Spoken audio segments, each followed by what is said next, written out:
start, bakit ko naisip yung battle na to? Kasi every time na pumupunta ako sa mga events, mga taong nakakasalamuha ako, sa inuman, o kahit saan pumunta, ang laging tanong sa akin, may kosa bakit di ka bumabate? Hindi ka lumalaban sa ganito, sa ganyan. Takot ka ba? Sabi ko, hindi siguro. Kasi matagal na rin akong bumabate. Noon pa man. Siguro, nung mga nagtanong na yun, hindi nila alam yung history na yun. Pero ganun pa man. Idol! Ganun pa man. Eto, tara. Anahin natin. Ibalik natin yung panahon na ako'y lumalaban pa ng battle. So, i-invite ko si Estra kasi feeling ko, kasi Estra ng Hero is good. Magaling siya sa freestyle. Para sa akin, siya medyo, alam mo yun, gaganahan ako pagdating sa kanya. At magaling siya magsulat. Kumbaga parang medyo alam mo yun, medyo timbang ang labanan. Kumbaga sa mga ulutan hindi nagkaka ng mga pounds, hindi nagkakalayo. Kaya abangan niyo yung battle namin at excited na ako dyan. Gusto ko mag-share sa lahat na baka akala nila may kosa, basic lang. No. Tahimik lang kasi pamilyado na trabaho, make money. Hindi ko na iniintindi yung mga bagay na ganyan. Pero dahil pinilit nyo ako at ginising nyo ang aking kaluluwang natutulog, maganda kayo 2019, tol. Yeah, Estra. Maganda ka. Alright. Yan na po, para sa mga nagtatanong tungkol sa laban ni Mike Cosa versus Estranghero.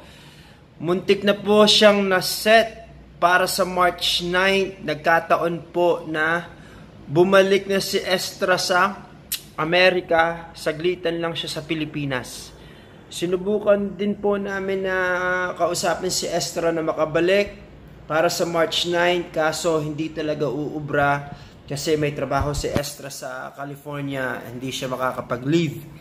So, original na plano naman ng Mike Cosa versus Estranghero is pupunta kami ni Mike Cosa sa California at ako'y babattle din doon. So, yun na po, doon po mapapapunta yung Mike Cosa versus Estranghero. Second half of 2019, pinaplano na po, inaayos ni Mike yung papers niya, yung visa.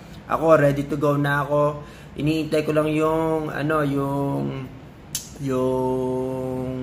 commitment ng makakalaban ko sa California. Ayaw ko muna sabihin yung pangalan, pero ako game na din po ako doon sa ganun. So abangan niyo na lang yung Mike Cosa versus Estranghero sa California. Hindi na siya kasali sa Bad Blood, ganun pa man. Mike Cosa will be there to host the freestyle battle. Abangan po yon. Salamat po. Sa mga nagtatanong at nagsasuggest pa sa mga ibang laban, Apex, Sinyo, nagkataon payag naman si Apex, si Sinyo, tinanong ng mga tropa at saka minessage ko rin sa telepono niya, hindi naman nag-reply pero I heard na hindi raw siya game at saka may laban siya sa flip top. At loyal din siya sa flip top. Parang ayaw niya yata lumaban sa sunugan. Okay lang. Little John versus Shernan. Sa mga nagre-request, si Shernan po ay nagbigay ng presyo. Si Little John naman po ayaw lumaban sa Bad Blood with Shernan. Yun lang po. So at least alam nyo na sinubukan ko po ang lahat. Abra versus Shea, hindi pa rin uubra. Baka hindi sa sunugan siya maganap o kung saan man. Basta ako, sinubukan ko. So, salamat sa suporta nyo. Salamat na nadyan pa rin kayo at saka sa mga bagong kumbaga sumusubaybay dito sa sunugan. Abangan nyo po ang masasaya pang mangyayari sa 2019 and beyond.